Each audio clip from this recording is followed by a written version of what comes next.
Alright, so let's talk about seizures and epilepsy. सबसे पहले इन भाईजान को कराते हैं गोली, साइड पे करते हैं. Let's come to our main topic, seizure and epilepsy. अच्छा, फर्स्टली नाउ seizure क्या होता है? तो seizure बेसिकली इज़, उर्दू में आप कहते हो दौरा, ठीक है, दौरा पड़ना. तो what it basically is, it is a paroxysmal event, कि एक सडन काइंड ऑफ इवेंट होगा, ठीक है, इट विल है, मतलब अचानक से होगा. And why does it happen? Due to abnormally discharging central nervous system neurons. हमारी जो भी मूवमेंट्स होती हैं बॉडी में, वो अराइज कहाँ से होती हैं? जो आपका CNS है, वहाँ से न्यूरॉन्स जो इम्पल्सेस जनरेट करेंगे and that will lead to movements. लेकिन वो नॉर्मली हमारे पास नॉर्मल मूवमेंट्स होती हैं. But what here is happening, यहाँ पर एबनॉर्मल डिस्चार्जिंग होगी, तो उसकी वजह से जो मूवमेंट्स होंगी हमारी, वो एबनॉर्मल किस्म की, सडन किस्म की होंगी in the form of jerks. ठीक है. Now what epilepsy is a condition involving recurrent seizures. अब इसमें वही सीजर्स बेसिकली हो रही हैं and they are recurrent, they are happening again and again, दोबारा हो रहे हैं, due to some chronic underlying process, कि उसके अंडरलाइंग कोई कॉज होगा, because of some reason these seizures will be happening again and again. अब उनके जो क्या कहते हैं, जो कॉजेज़ हैं, उसके एक्रोनिम में हमारे पास वाइटामिन्स. अच्छा, उसमें पहला हमारे पास वेस्कुलर आ जाता है. Vascular means it is the cause is related to vessels. Stroke हो सकता है या ब्लीडिंग हो सकती है. फॉर एग्जांपल के आइदर इट इज़ लाइक के there is some part of brain जिसको because of stroke blood supply मिल नहीं रही, ठीक है, या ब्लीडिंग हो रही है वहाँ पे, ठीक है, कोई हीमाटोमा जिस तरह वहाँ पे फॉर्मेशन हो रही है, तो बिकॉज ऑफ दैट जो है उस ब्रेन एरिया से सीजर्स दे में अराइज. उसके बाद इन्फेक्शन आ सकता है. Infection that is involving CNS, meningitis हो सकता है, इंसेफेलाइटिस होगा, एप्सिस होगी. ट्रॉमा हो सकता है, पेनिट्रेटिंग, मतलब कोई आपको कोई मतलब हेड रीजन में कोई ऐसी ब्लो लगी है that is penetrating which has resulted in some damage to the brain, तो उससे आपके मतलब ये सीजर्स जो हैं अराइज हो सकते हैं. ऑटो इम्यून आ जाता है. CNS वेस्कुलाइटिस यहाँ पे जो है बॉडी की अपनी एंटीबॉडीज़ जो हैं वो जो CNS की आपकी ब्लड वेसल्स होती हैं उन पे अटैक करती हैं, डैमेज करती हैं. That can be a cause. Metabolic causes आ सकते हैं. जो आपके इलेक्ट्रोलाइट्स हैं उनका इम्बैलेंस हो सकता है. हाइपोनेट्रीमिया, सोडियम आयंस कम हो गए. हाइपोकैल्सीमिया, कैल्शियम आपका कम हो गया. हाइपोमैग्नीसीमिया, मैग्नीशियम कम हो गया आपका. हाइपोग्लाइसीमिया हो गया, ग्लूकोज लेवल कम हो गया आपका. या हाइपोक्सियस देयर, के ब्रेन को आपके जो प्रॉपरली ऑक्सीजन नहीं मिल रही. ड्रग ओवरडोज हो सकता है, या फिर ड्रग विड्रॉल, कि आपने विड्रॉल की कोई ड्रग और as a withdrawal symptom the seizures में happen. Idiopathy because of some unknown cause. Neoplasm हो सकता है, कोई मैस की ग्रोथ हो सकती है ब्रेन में, कोई ट्यूमर की ग्रोथ हो सकती है, and while it will press the brain, any part of brain, तो that part may lead to some kind of seizures in the body और psychiatric issues हो सकते हैं. Now clinical presentation के जो epilepsy या seizures का जो patient है वो present कैसे करेगा? तो seizure is essentially a paroxysmal, कि एक तो sudden आपके पास attacks होंगे, involuntary event, ठीक है, that will not be under your conscious control. जो movements हो रही हैं those will not be voluntary. Associated with abnormal movement, कि एक तो एबनॉर्मल मूवमेंट्स होगी बॉडी में, ठीक है, जैसे आपको तो झटके लगते हैं. और चेंज ऑफ कॉन्शियसनेस, कि उनके जो कॉन्शियस लेवल है वो अल्टर हो सकता है, और बोथ या दोनों चीज़ें हो सकती हैं. Characteristically it is sudden in onset, अचानक से होगा, विद और without an aura. What does this aura means, कि आपको मतलब एक काइंड ऑफ सिग्नल फील होता है, आपको फील होता है कि यार seizure is expected to happen, ठीक है. उसमें ये होता है कि आपको फ्लैशिंग लाइट्स टाइप फील हो सकती हैं, आपको ब्लरीनेस, विजन ब्लरीनेस फील होगी, कि बेसिकली आपको एक सिम्टम या सिग्नल फील हो रहा होता है कि यार seizure might be going to happen, तो वो आपको उसको हम कहते हैं ऑरा, ठीक है. आपको एक सिग्नल मिल रहा होता है. वो हो भी सकता है और नहीं भी हो सकता, टोटली सडन भी हो सकता है. Patients often complain of disorientation, उनको जो डायरेक्शन समझ नहीं आती, स्लीपीनेस, नींद नहीं आएगी, aching muscles for minutes to hours after the event, जो मस्कुलर पेन दैट में एग्जिस्ट देयर. उसके बाद पेशेंट्स में ऑल्सो एक्सपीरियंस इनकॉन्टिनेंस, के ब्लेडर और बाउल जो है they will not stay in their conscious control, उन पे जो उनका कंट्रोल ख़त्म हो जाएगा. और टंग बाइटिंग हो सकती है कि because of these jerky movements अगर ज़ुबान की दांतों के दरमियान आ जाती है तो because of some jerking movement of jaws there is a chance कि मतलब आप अपनी ज़ुबान काट लो या जो भी कहते हैं। एंड हेड एक as a result of seizure, सर दर्द भी हो सकता है। It may be difficult to differentiate seizure from syncope. Syncope basically होता है वो तो नॉर्मल है कि भाई आप फेंट कर गए, ठीक है।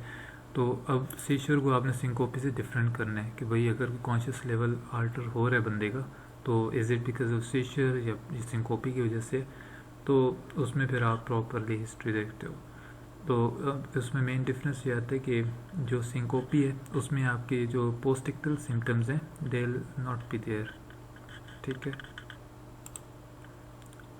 अच्छा, पोस्टिक्टल सिम्टम्स के होते हैं जो आपकी जो है सीजर्स होते हैं उनकी आपके फेजेस आते हैं, मतलब स्टार्ट में देयर आर प्रोडॉर्मल फेज, फिर उसके बाद जो है ड्यूरिंग द सीजर आपका ऑरा हो सकता है, और एक्टल फेज जो एक्टिव सीजर्स के ड्यूरिंग जो है ये एग्जिस्ट कर रहा होगा, फिर आफ्टर द सीजर आ जाएगा उसमें पोस्टिक्टल फेज आ जाता है, उसमें आपको ये वाले सिम्टम्स आ रहे होते हैं डिस्फ्यूजन, ड्राउजीनेस, कन्फ्यूजन वगैरह ये चीज़ें आपकी आ जाती हैं।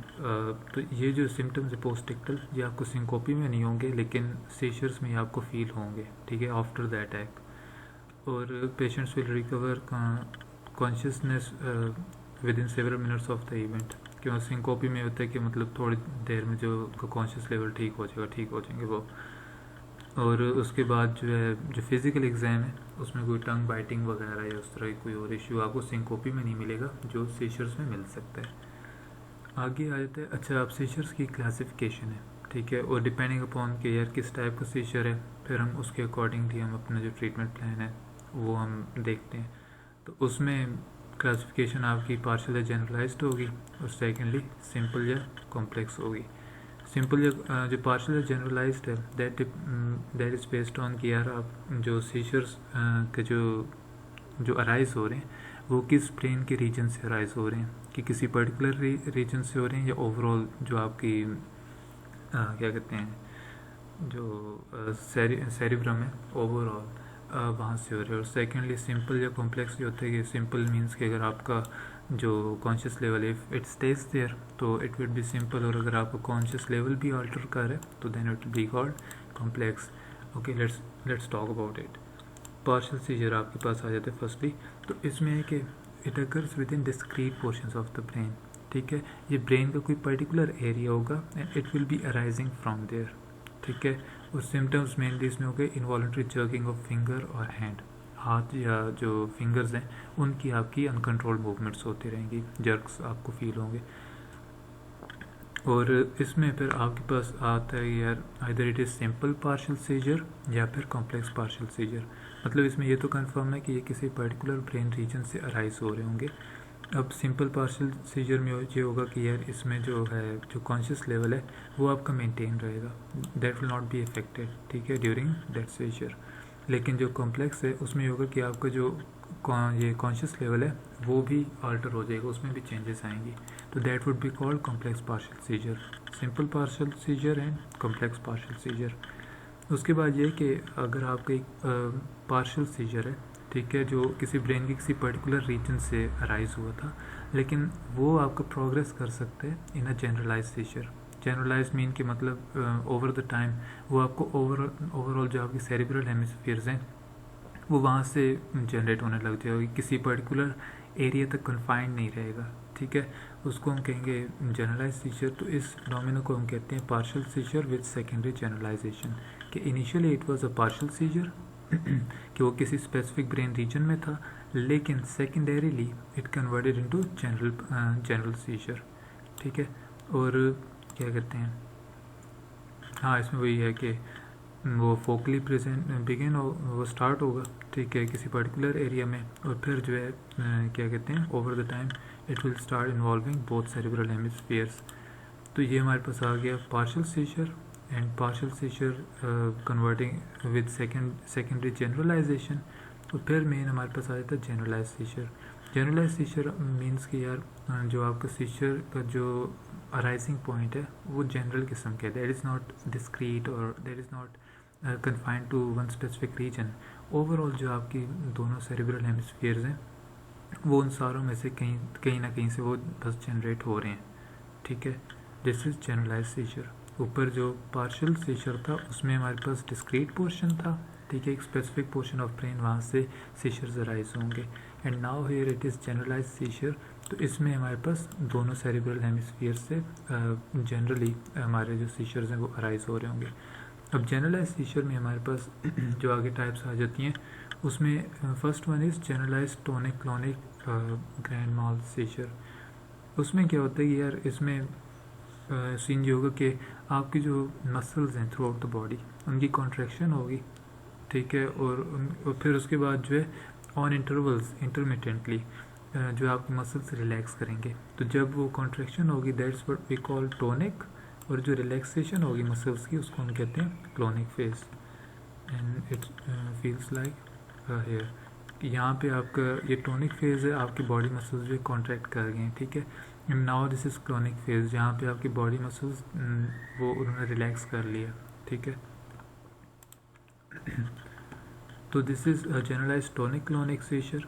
और दूसरा एब्सेंस सीजर है, ये आपका बच्चों में ज़्यादा होता है। और उसमें क्या है कि इसमें ये सीन है कि आपकी जो पोस्टरल टोन है, कि मतलब आपकी जो बॉडी की जो टोन है, एक बेसिकली बॉडी की जो एक स्ट्रेंथ है जिस तरह आप कहते हो, तो वो आपकी मेंटेन रहती है, ठीक है। लेकिन आपको ब्रीफली आपका कॉन्शियस लेवल जो है उसमें उसका लॉस हो जाता है, ठीक है, for brief period of time. और उसमें आप अगर ईईजी आप करते हो तो उसमें जो है spike and wave discharge patterns आपके नज़र आएंगे, जो यूजुअली किसी एपिलेप्सी या सीजर अटैक में आपको विजिबल होती हैं ऑन ईईजी। और उसके बाद इसी में आके आ जाता है atonic seizure and myoclonic seizure. Atonic seizure में क्या होगा कि आपके जो पोस्टरल टोन है, ठीक है, जो आपके मतलब बॉडी की जो एक टोन है उसमें कुछ ना कुछ लॉस आता है, ठीक है। ब्रीफ पीरियड ऑफ टाइम के लिए होते हैं, 1-2 सेकेंड्स के लिए आएगा, लेकिन आएगा, ठीक है। और जो मायोक्लोनिक सीजर है उसमें जो है सडन तरीके की आपके पास मस्कुलर कॉन्ट्रैक्शंस आएंगे। आगे तो ये हमारे पास आज आगे था जनरलाइज सीजर, और ऊपर आगे था पार्शियल सीजर। पार्शियल में हमारे पास डिस्क्रीट पोर्शन ऑफ ब्रेन से आ रहा था, किसी स्पेसिफिक रीजन ऑफ ब्रेन, वहाँ से जो है वो शुरू हो रहे होंगे हमारे सीजर्स जो हैं, और उसमें हमारे पास सिंपल होगा या कॉम्प्लेक्स होगा। उसके बाद जिस जनरलाइज सीजर है उसमें हमारे पास है कि यार ओवरऑल सेरिब्रल हेमिस्फीयर्स जो हैं वहाँ से इट इज़ अराइजिंग। और उसकी आगे टाइप्स में हमारे पास जनरलाइज टोनिक क्लोनिक आ सकते हैं कि भाई उसमें टोनिक क्लोनिक फेजेस दोनों होंगे। और एब्सेंस सीजर होगा उसमें यह कि उसमें आपकी पोस्टरल टोन डिस्टर्ब नहीं होगी, दैट विल स्टे मेंटेन्ड।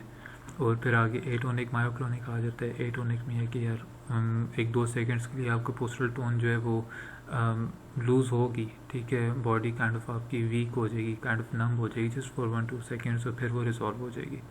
और मायोक्लोनिक सीजर है आपका, तो उसमें आपके ब्रीफ पीरियड ऑफ टाइम के लिए मसल कॉन्ट्रैक्शंस होंगी। आगे स्टेटस एपिलेप्टिकस आ जाते हैं, तो उसमें है कि यही आपके जो सीजर्स हैं जो आपको बेसिकली दौरे पड़ रहे हैं, वो अगर आपके 5 या 30 मिनट तक अगर वो रहते हैं, ठीक है, 5 से लेकर 30 मिनट तक अगर वो कॉन्टीन्यूसली हो रहे हैं या दोबारा हो रहे हैं, either there is continuous seizures या फिर रिकरेंस है, तो उसको हम कहेंगे स्टेटस एपिलेप्टिकस। जब डायग्नोसिस पे हम आ जाते हैं, how will we be diagnosing seizure attack और एपिलेप्सी। तो इडियोपैथिक सीजर जो है जिसका कोई अंडरलाइंग कॉज आपको समझ नहीं आ रहा, तो उसमें जो है हम जो प्रेसिपिटेटिंग फैक्टर्स हैं, प्रेसिपिटेटिंग फैक्टर्स मीन कोई साइड की ऐसी सिचुएशंस, कोई ऐसी conditions that can actually worsen the condition, ठीक है, वो आपके मतलब फॉर एग्जांपल वो आपके सीजर्स को वर्सन कर सकते हैं, तो हम उनको रूल आउट करेंगे कि what can be the cause out there, ठीक है। और एपिलेप्सी के लिए क्या होता है कि हम ईईजी करेंगे, ठीक है, लेकिन हम we will not be just relying on ECG. Along with that हम क्या करेंगे कि हम सीरम इलेक्ट्रोलाइट्स चेक करेंगे, जस्ट लाइक हमने ऊपर कॉजेज़ में बात की कि मेटाबॉलिक में कि हम जो है उनके इलेक्ट्रोलाइट्स डिस्टर्बेंस आ सकती है, सोडियम, कैल्शियम, मैग्नीशियम इनकी कमी हो सकती है। और उसके बाद क्या कहते हैं ग्लूकोज लेवल हम चेक करेंगे कि हाइपोग्लाइसीमिक तो नहीं है, टॉक्सिकोलॉजी चेक करेंगे कोई ड्रग वगैरह की टॉक्सिसिटी तो नहीं हुई भी। आर्टीरियल ब्लड गैसेस चेक करेंगे टू रूल आउट हाइपोक्सिया कि because of lack of oxygen तो सीजर्स नहीं हो रहे हमारे। उसके बाद सीटी स्कैन या एमआरआई ऑफ हेड करेंगे, ठीक है, और उसमें बेसिकली हम कोई स्ट्रक्चरल रिलेशन देखेंगे, कोई ऐसा मैस हो सकता है या कोई ट्यूमर हो सकता है, कोई ऐसी चीज़ ब्रेन में that is actually pressing the brain tissues and that is leading to the cause of this seizures. और उसके बाद आगे आ जाता है कि हाँ, उसके बाद ये कि डिफरेंशियल डायग्नोसिस होगा, ठीक है, कि अंडरलाइन कॉजेज़ मतलब नॉन स्पेसिफिक टाइप के हो सकते हैं, नहीं जो सिम्टम्स हैं आपके वो नॉन स्पेसिफिक टाइप के हो सकते हैं, तो हम डिफरेंशियल डायग्नोसिस की तरफ जाएंगे टू एक्चुअली रूल आउट के यार if this condition is actually a seizure या कोई उससे मिलती जुलती कोई और कंडीशन तो नहीं है। और एवेल्यूएशन हम यही करेंगे कि यार हमें कोई ऐसे कॉजेज़ नजर आए जो रिवर्सिबल हो, so we can reverse them. अच्छा, आगे अब हमारे पास आता है ट्रीटमेंट ऑफ सीजर। तो that can be divided into management of acutely seizing patient, ठीक है, and chronic epileptic patient. Acutely seizing patient means कि जो अभी रिसेंटली कोई उसको सडन इस तरह की कंडीशन उसने फेस की है, ठीक है, रिसेंट अटैक्स हैं, उसको हम स्टेटस एपिलेप्टिकस कह देंगे। And the second one is जो क्रॉनिक एपिलेप्टिक पेशेंट है जिनकी एक बड़े अरसे से जिनको वो चीज़ एक चलती आ रही है, ठीक है, या किसी डोरमेंट फॉर्म में थी या over the time it has relapsed, इस तरह का कोई कंडीशन हो। तो जो एक्यूटली सीजिंग पेशेंट है, seizing patient means that is undergoing a seizure attack, ठीक है, जिसको वो दौरे पड़ रहे हैं, that is our seizing patient. अच्छा, उसके मैनेजमेंट में हम आ जाते हैं। तो सिक्योर द एयर ABC, ठीक है, airway breathing and circulation, उसको हम सिक्योर करेंगे, ठीक है। और once an adequate airway is established, breathing is assured and the patient is hemodynamically stable. Hemodynamically stable means के जो अब जो पेशेंट का ब्लड है that is being circulated properly, ठीक है, हार्ट प्रॉपर पंपिंग कर रहा है और उसका जो ब्लड है वो प्रॉपरली सर्कुलेट कर रहा है। तो फिर हम जो है जो प्रेसिपिटेटिंग कॉजेज़ हैं, ठीक है, that can actually lead to and that can actually worsen the condition of a seizing patient, उनको हम रूल आउट करेंगे और हम उनको बेसिकली ट्रीट करेंगे। अगर कोई हमें रिवर्सिबल कॉज मिलता है कि यार this seizure is happening because of this cause, ठीक है, and this cause can be reverse, तो we will treat him aggressively, ठीक है, ताकि फ़ौरन से हम उस कॉज को रिवर्स कर सकें, ताकि वो जो सीजर्स हैं उनको हम ख़त्म कर सकें। However, if the patient continues to seize, the following strategy is appropriate, ठीक है। अब कोई हमें रिवर्सिबल कॉज नहीं मिला, ठीक है, जिससे हम सिम्टम्स को रिवर्स कर सकें, तो फिर हम क्या करते हैं, अब हम will be following this strategy, ठीक है। इनिशियल ड्रग ऑफ चॉइस हमारे पास इट विल बी लोराज़ेपैम और डायज़ेपैम, ठीक है, बेंजोडायज़ेपीन्स हैं, ठीक है। And what do they do, these medications work by potentiating GABA receptor function, ठीक है। GABA is gamma aminobutyric acid, ठीक है, and it is an inhibitory neurotransmitter, ठीक है। तो इनहिबिटरी न्यूरोट्रांसमीटर है, these medications will potentiate its receptor function, कि जो इस न्यूरोट्रांसमीटर का जो रिसेप्टर है उसके फंक्शन को इन्हेंस करेंगी, ताकि ज़्यादा से ज़्यादा जो GABA रिसेप्टर्स हैं ये उन रिसेप्टर्स पे जाके लगें। And why do we need that, क्योंकि दिस इज़ इनहिबिटरी न्यूरोट्रांसमीटर, ठीक है। जब ये न्यूरोट्रांसमीटर ज़्यादा रिलीज होगा तो it will cause inhibition of movements, ठीक है, जो हमारे पास जर्की मूवमेंट्स आ रही हैं, जो इनवॉलंटरी मूवमेंट्स आ रही हैं, तो because of these inhibitory neurotransmitters वो जो हमारे पास इनवॉलंटरी मूवमेंट्स हैं दे कैन बी स्टॉप्ड, ठीक है। अच्छा, हमने ये वाली अपने ड्रग्स दे दी, लोराज़ेपैम और diazepam. Now if the patient continues to seize, ठीक है, मतलब मेडिकेशंस देने के बाद भी the seizures are still there, ठीक है, एड फेनेटोइन और fosphenytoin which inhibit sodium dependent action potentials, ठीक है। अच्छा, हमने ये लोराज़ेपैम और डायज़ेपैम दे दी, लेकिन उसके बावजूद the seizures were still there, तो हमने फेनेटोइन और फॉस्फेनेटोइन को ऐड कर दिया। ये अब क्या करेंगे, जो सोडियम डिपेंडेंट एक्शन पोटेंशियल्स हैं जो हमारे न्यूरॉन्स में से ट्रेवल करेंगे and that will upon reaching to the muscles they will cause those movements, ठीक है। तो हम जब ये वाली मेडिकेशंस देंगे फेनेटोइन एंड फॉस्फेनेटोइन, तो ये उन एक्शन पोटेंशियल्स को इनहिबिट करेंगे, ताकि थोड़े एक्शन पोटेंशियल्स हमारे मसल्स तक पहुँचें और जो मस्कुलर मूवमेंट्स हैं हमारी वो कम से कम हो, ठीक है।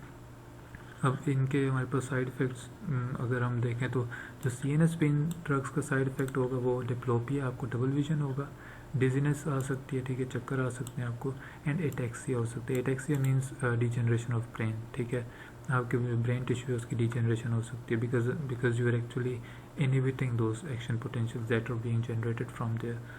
और उसके बाद क्या आता है, आपके सिस्टमिक साइड इफ़ेक्ट्स आते हैं कि ये हमारे पास CNS के साइड इफ़ेक्ट्स थे जो CNS में हो रहे थे, और आगे systemic side effects that can happen other than any other part of the body.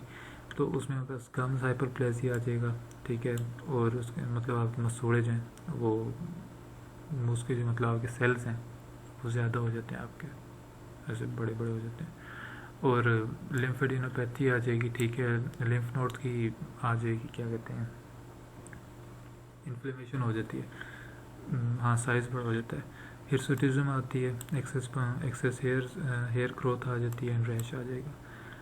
अच्छा, अब हमने जो है ये 2 ड्रग्स ली, ठीक है, काम नहीं बना, फिर हमने ये 2 ऐड कर दी, स्टिल जो है हमारा patient he continues to seize, ठीक है, उसके सीजर्स अभी तक चल रहे हैं, तो फिर हम क्या करते हैं, हम फिनोबार्बिटॉल को हम ऐड कर देंगे। दिस इज़ अ बार्बिचुरेट, ठीक है। इसके साइड इफ़ेक्ट्स क्या आते हैं, सीडेशन मतलब बेहोशी सी आपको फील होती है, और एटेक्सिया वही ब्रेन की डिजनरेशन होगी और रैश वगैरह होगी, ठीक है। ये 2 ड्रग्स लेने के बाद ये और ये हम स्टिल जो है सीजर्स आ रहे थे, दौरे पा रहे थे उस पेशेंट को, तो हमने ये भी ऐड कर दी, ठीक है, ताकि हम जो है क्या कहते हैं ताकि हम जो है एक्शन पोटेंशियल्स की इनहिबिशन कर सकें, ठीक है। हम बेसिकली और गोल इसके हमने मूवमेंट्स को इनहिबिट करना है कि वो जो जर्की मूवमेंट्स इनवॉलंटरी मूवमेंट्स हो रही हैं उनको हमने स्टॉप करवाना है ताकि पेशेंट एक स्टेबल कंडीशन में आ जाए। अच्छा, ये सब देने के बाद ना, ये तीनों स्टेप्स के बाद अगर जो पेशेंट है हमारा if he continues to seize, तो फिर हम क्या कहते हैं, मिडाजोलैम और प्रोपोफोल, ये हमारी वो हैं एनेस्थीसिया वाली ड्रग्स हैं, ये हम दे देंगे ताकि भाई बंदे को पक्का सुला दो, ठीक है, मतलब ऐसे तो इंसान नहीं बन रहा, चलो उसको फिर हमने नशा दे दिया, ठीक है, चर्स दे दिया उसको हमने। अच्छा, इन पेशेंट्स विद, अच्छा ये हमारे पास ये थी ओवरऑल स्ट्रेटजी थी कि अगर हमारा patient if he continues to seize, तो these are the steps that we will be following, ठीक। अच्छा, in patients with first time seizure anti convulsant therapy should be started only if patient has, अच्छा, जो हमारे पास patient आ रहे हैं जिसको मतलब पहली मरतबा ये दौरे हो रहे हैं, तो उसको एंटी कन्वल्सेंट थेरेपी, मतलब कि anti convulsant therapy means that is actually intended to stop the convulsions और दीज सीजर्स, ठीक है। उसको हम सिर्फ तब स्टार्ट करेंगे अगर न्यूरोलॉजिक एग्जाम अगर उसका एबनॉर्मल है, ठीक है, there is some problem with the neuron side, ठीक है, न्यूरो साइड पे अगर कोई इश्यूज हैं उसके, या वो स्टेटस एपिलेप्टिकस का केस है, ठीक है, अगर मतलब एक्सेसिव आपके सीजर्स अगर excessively if they are happening, और फैमिली हिस्ट्री और EEG उनकी एबनॉर्मल है, तो सिर्फ तब हम उन पर जो फर्स्ट टाइम सीजर पेशेंट है उस पर तब हम जो है ये एंटी कन्वर्सेंट थेरेपी हम यूज़ करेंगे। या लेकिन अगर ये केसेस नहीं है, ठीक है, if all these things are normal, ठीक है, दीज थिंग्स नॉट एग्जिस्ट, तो उसमें फिर हम क्या करते हैं कि हम उनको जो long term anti convulsant therapy पे हम नहीं लगाएंगे, ठीक है। अच्छा, here is the treatment plan, ठीक है, जो बेसिकली फर्स्टली हमने जो है पेशेंट को हमने लोराज़ेपैम देनी है, ठीक है, ये वही बेंजोडायज़ेपिन है आपकी, लोराज़ेपैम हमने दी, ठीक है, it is a GABA inhibitor, ठीक है, लेकिन क्या हुआ कि जो सीजर्स हैं दे आर स्टिल कंटिन्यूइंग, ठीक है। फिर हमने क्या किया, फेनेटोइन और फॉस्फोनेटोइन इनको हमने ऐड कर दिया, ठीक। ये क्या कर रहे थे, ये सोडियम चैनल्स सोडियम डिपेंडेंट जो एक्शन पोटेंशियल्स थे उनको इनहिबिट कर रहे थे। इनके देने के बाद भी सीजर्स आर स्टिल हैपनिंग, ठीक है, तो हमने क्या किया, हमने फेनेटोइन और फॉस्फेनेटोइन में चलो दोबारा दे दी, चलो यार दोबारा दे देते हैं, अब देखते हैं ये इंसान बनता है कि नहीं। अच्छा, वो जो फिर भी नहीं बना, ठीक है, वो seizures are again happening there, ठीक। अब ड्यूरिंग दिस अब आगे ना फेनेटोइन के बाद हम या तो देखते हैं कि क्या कहते हैं, अगर पेशेंट जो है ना स्टेटस एपिलेप्टिकस डेवलप कर रहा है, ठीक है, और उसके जो सीशर्स हैं वो 60 से 90 मिनट से मतलब ज़्यादा दे आर कॉन्टीन्यूसली हैपनिंग, ठीक। और सिस्टमिक डिस्टर्बेंस है। तो इस केस में फेनेटोइन की बात हम क्या करते हैं, हमने डायरेक्टली उसको एनेस्थीसिया पे डाल दिया, ये मिडाज़ोलैम और प्रोपोफोल वगैरह दे के ना।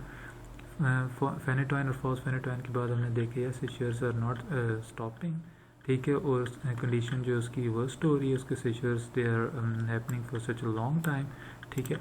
तो हमने उसको डायरेक्टली यहाँ से एनेस्थीसिया पे डाल दिया मिडाज़ोलैम और प्रोपोफोल वगैरह दे के। सेकेंड केस में अगर if this is not the condition, ठीक है, मतलब स्टिल पेशेंट कुछ बेहतर हालत में बट सीशर्स आर देयर, तो फिर हम क्या कहते हैं, हम फिर फिनोबार्बिटॉल हम ऐड करेंगे, ठीक है। स्टिल सीशर्स आर हैपनिंग, तो हमने दोबारा फिनोबार्बिटॉल दे दी कि यार शायद अब ठीक हो जाए। स्टिल अगर पेशेंट के सीशर्स आर नॉट स्टॉपिंग, तो फिर नाउ एट दिस स्टेप हम इस पेशेंट को जो है यहाँ भी हम उसको एनेस्थीसिया पे डाल देंगे कि now this is the last option, कि भाई हम उसको सिडेशन करके तो हम उसके जो इनवॉलंटरी मूवमेंट्स हैं उनको हम स्टॉप कर दें। So this was the basic treatment plan, इस स्टेप से हमने चलना है, ठीक है। और आगे हमारे पास क्या आ जाता है अच्छा यहाँ पे अब ये कि हमने ऊपर बात की ना, जनरलाइज्ड सीशर्स थे हमारे पास और पार्शियल सीशर थे। Again let's recap. जनरलाइज्ड में हमारे पास क्या था कि जो दोनों सेरिब्रल हेमिस्फीयर्स हैं वहाँ से जो है general in a general way, ठीक है, not confined to particular region, जो हमारे सीशर्स हैं दे वर अराइजिंग। और जो पार्शियल सीशर था हमारा, उसमें क्या था कि the seizures were arising from some confined region of the brain, from some particular region of the brain.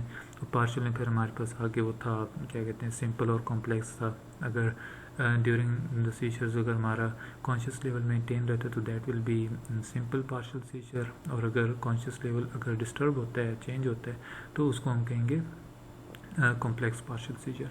अच्छा, अब इन दोनों कंडीशंस में जो हमारे पास जो ड्रग्स हैं उसकी अगर हम बात करें तो जो प्राइमरी जनरलाइज टोनिक सीजर है, टोनिक क्रोनिक सीजर है, ठीक, उसमें हमारे पास these are the few drugs, valproic acid, phenytoin, lamotrigine और पता नहीं क्या कुछ है, दे कैन बी यूज, ठीक।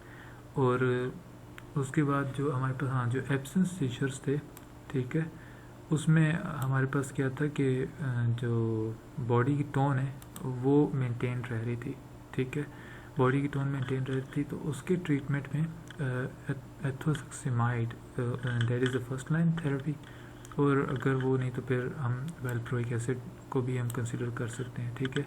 तो एब्सेंस सीजर में मतलब जनरलाइज्ड टोनिक क्रोनिक सीजर में दीज आर द ड्रग्स, ठीक। अब जो एब्सेंस सीजर है उसमें क्या है कि एथोसक्सिमाइड एज फर्स्ट लाइन, या फिर एज अ सेकंड चॉइस आप क्या कहते हो, आप वेलप्रोइक एसिड को भी कंसिडर कर लेते हो। जो मायोक्लोनिक एंड एटोनिक सीजर था, मायोक्लोनिक में आपके पास मस्कुलर से कॉन्ट्रैक्शंस हो रही थी, एंड एटोनिक सीजर वर्स के उसमें क्या कहते हैं हाँ आपकी जो बॉडी टोन है दैट वाज गेटिंग लॉस्ट, ठीक है, फॉर 1 or 2 सेकेंड्स, ठीक है। जो एटोनिक सीजर है उसमें आप की जो ट्रीटमेंट ऑफ चॉइस है वो वेलप्रोइक एसिड है, और बाकी ओवरऑल जो आपकी कोई सिंगल एपिलेप्टिक ड्रग नहीं है, सबकी तकरीबन बराबर ही एफिशिएंसी है। और अब पार्शियल सीजर्स पे हम आ जाते हैं जो ब्रेन के किसी कन्फाइंड रीजन से अराइज हो रहे होंगे, वेदर दे आर कॉम्प्लेक्स और सिंपल, कॉम्प्लेक्स हैं या सिंपल हैं, और वेदर और not they progressive secondary generalize seizure, ठीक है। तो उनका ट्रीटमेंट जो है वो सेम है, ठीक है। Carbamazepine and phenytoin are consider first line therapy, मतलब इनमें जो फर्स्ट लाइन थेरेपी हमारी होगी वो इन दो ड्रग्स के साथ होगी, ठीक है। अल्टरनेटिव्स की अगर हम बात करें तो वेलप्रोइक एसिड एंड लेमोट्राइजीन आ जाएगा। और हाँ उसके बाद अब हम देखते हैं कि यार हमने जो हमारी जो मेडिकेशन है, जो हमारी जो थेरेपी है, पता नहीं क्या इसको कहते हैं, मेडिकेशन थेरेपी हाँ कह लो। अच्छा, तो अब हमने देखने की यार उसको हमने स्टॉप कब करना है, अब सारी ज़िंदगी तो नहीं है बंदा तो गोलियाँ खाता रहेगा ना, तो अब हमने देखना है यार उसको स्टॉप कब करना है। तो अच्छा हाँ उसमें ये कि हम थेरेपी को स्टॉप कर सकते हैं अगर 2-3 साल से ना मुसलसल उस बंदे को दौरे नहीं फील हो रहे, ही इज़ नॉट गेटिंग दो सीजर्स, ठीक है, ही इज़ फ्री ऑफ दो सीजर्स, तो हम कहते हैं चलो यार दिस इज़ एन इंडिकेशन कि चलो यार हम थेरेपी स्टॉप कर देते हैं। और उसके बाद जो स्लीप डिप्राइवेशन EEG हम उसकी करेंगे।